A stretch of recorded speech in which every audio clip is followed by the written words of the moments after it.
अगर मैं तुम्हें बताऊं कि आज गोइंग वायरल सक्सेस नहीं रहा बल्कि सिर्फ शोर है तो क्या होगा।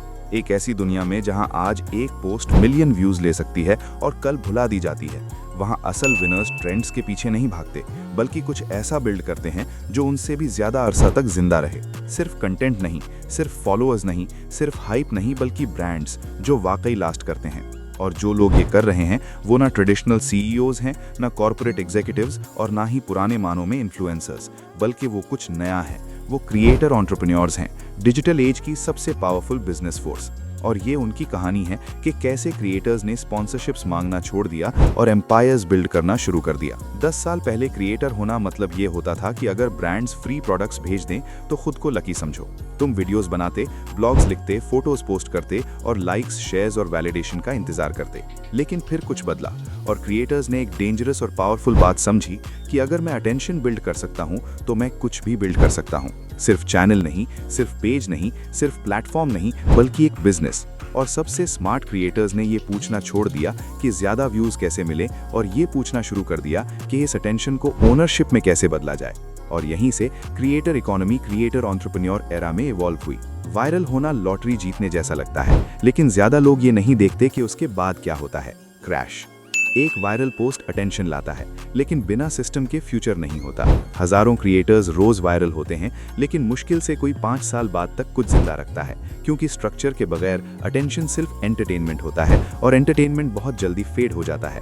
जबकि क्रिएटर एंटरप्रेन्योर डिफरेंट सोचता है। वो मोमेंट्स नहीं बल्कि मशीन्स बिल्ड करता है, जो कंटेंट को कम्युनिटी, कम्युनिटी को ट्रस्ट, ट्रस्ट को प्रोडक्ट्स और प्रोडक्ट्स को लेगेसी में बदल देते हैं। और इसी तरह ब्रांड्स पैदा होते हैं। इन्फ्लुएंसर विजिबिलिटी बेचता है, जबकि क्रिएटर एंटरप्रेन्योर इंफ्रास्ट्रक्चर बिल्ड करता है। वो इकोसिस्टम्स डिजाइन करता है जहां कंटेंट एजुकेट करता है, प्रोडक्ट्स रियल प्रॉब्लम्स सॉल्व करते हैं, कम्युनिटीज मूवमेंट्स जैसी फील करती हैं और वैल्यूज पैसे से भी बड़ी होती हैं। वो ये नहीं पूछता कि आज क्या परफॉर्म करेगा, बल्कि ये पूछता है कि 10 साल बाद क्या मैटर करेगा। क्योंकि ट्रेंड्स मरते हैं, प्लेटफॉर्म्स मरते हैं, फॉर्मेट्स मरते हैं, लेकिन आइडेंटिटी हर चीज से जिंदा रहती है। स्कूल सिखाती हैं डिग्री लो, जॉब लो, लैडर चढ़ो, लेकिन क्रिएटर एंटरप्रेन्योर्स नया मॉडल सीखते हैं। अटेंशन बिल्ड करो, डिस्ट्रीब्यूशन ओन करो, वैल्यू क्रिएट करो और अपना फ्यूचर कंट्रोल करो। वो सिर्फ एल्गोरिदम्स पर डिपेंड नहीं करते, बल्कि email lists, private communities, membership circles, digital products और फिजिकल ब्रांड्स बिल्ड करते हैं और ऑडियंसेस को एसेट्स में बदल देते हैं। ना लालच के लिए बल्कि स्ट्रैटेजी के लिए, क्योंकि डिजिटल एज में ओनरशिप ही फ्रीडम है। पुरानी दुनिया में कंपनीज के चेहरे होते थे और नई दुनिया में चेहरों की कंपनियां होती हैं। लोग अब लोगोस पर ट्रस्ट नहीं करते बल्कि इंसानों पर करते हैं। और क्रिएटर एंटरप्रेन्योर इस बात को गहराई से समझता है। वो ब्रांड्स के पीछे नहीं छुपता बल्कि ब्रांड खुद बन जाता है, बिना फेक बने। वो अपनी स्ट्रगल्स, लेसन्स, फेलियर्स और ग्रोथ दिखाता है, परफॉर्मेंस के लिए नहीं बल्कि क्रेडिबिलिटी बनाने के लिए। और क्रेडिबिलिटी ही करेंसी बन जाती है। तारीख के सबसे स्ट्रॉन्ग ब्रांड्स कस्टमर्स पर नहीं बल्कि बिलीवर्स पर बने थे। एप्पल ने यूजर्स नहीं फैंस बनाए, नाइकी ने बायर्स नहीं आइडेंटिटी बनाई, और मॉडर्न क्रिएटर एंटरप्रेन्योर भी यही करता है। वो ये नहीं पूछता कि इन लोगों से पैसा कैसे निकाला जाए, बल्कि ये पूछता है कि इनकी लीडरशिप कैसे की जाए। क्योंकि लोग प्रोडक्ट्स फॉलो नहीं करते बल्कि पर्पस फॉलो करते हैं। हर लास्टिंग ब्रांड के पीछे सीक्रेट स्किल एडिटिंग या पोस्टिंग या ग्रोथ हैकिंग नहीं बल्कि इनविजिबिलिटी के दौरान कंसिस्टेंसी है। मतलब जब कोई ताली न बजाए तब भी पोस्ट करना, जब कोई ना देखे तब भी क्रिएट करना, जब कोई ना खरीदे तब भी सेल करना, और जब कोई यकीन ना करे तब भी यकीन रखना। यहीं पर ज्यादातर लोग क्विट कर देते हैं, ना इसलिए कि वो टैलेंटेड नहीं होते बल्कि इसलिए कि वो अलाइनमेंट से पहले अपलॉज चाहते थे। जबकि क्रिएटर एंटरप्रेन्योर समझते हैं कि प्रूफ काम से पहले नहीं मिलता बल्कि काम की वजह से मिलता है। क्रिएटर्स का सबसे बड़ा डर ये होता है कि कहीं वो सेल आउट ना हो जाएं, लेकिन real creator entrepreneur sell out नहीं करते बल्कि बिल्ड इन करते हैं।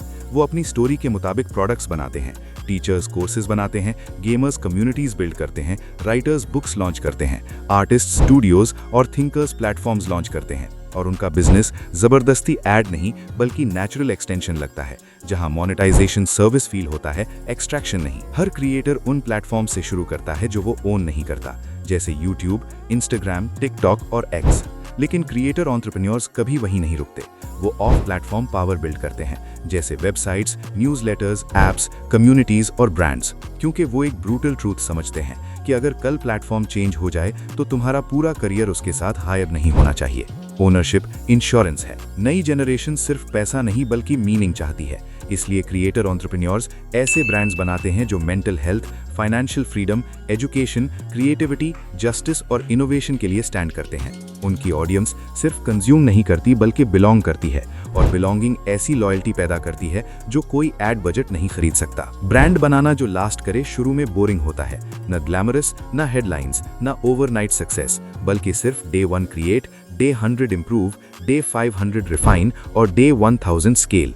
और क्रिएटर एंटरप्रेन्योर चेस खेलता है, रूले नहीं। वो जानता है कि रियल पावर धीरे धीरे बनती है और फिर अचानक महसूस होती है। दुनिया बदल रही है, जॉब्स अनस्टेबल हैं, अटेंशन पावर है, ट्रस्ट करेंसी है और आइडेंटिटी सब कुछ है। इस नई इकोनॉमी में सबसे सेफ करियर कोई टाइटल नहीं बल्कि एक ब्रांड है। ना लोगो, ना प्रोडक्ट और ना ही कंपनी नेम, बल्कि एक रेपुटेशन जो तुम्हें हर जगह फॉलो करे।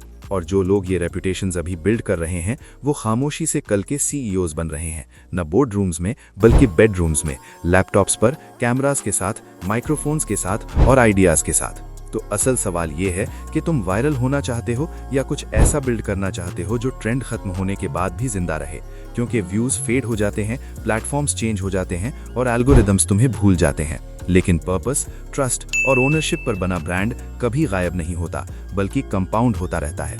और यही क्रिएटर एंटरप्रेन्योर की पावर है। और नई दुनिया में जो ब्रांड्स लास्ट करते हैं वो सिर्फ फ्यूचर में सरवाइव नहीं करते बल्कि उस पर कब्जा करते हैं।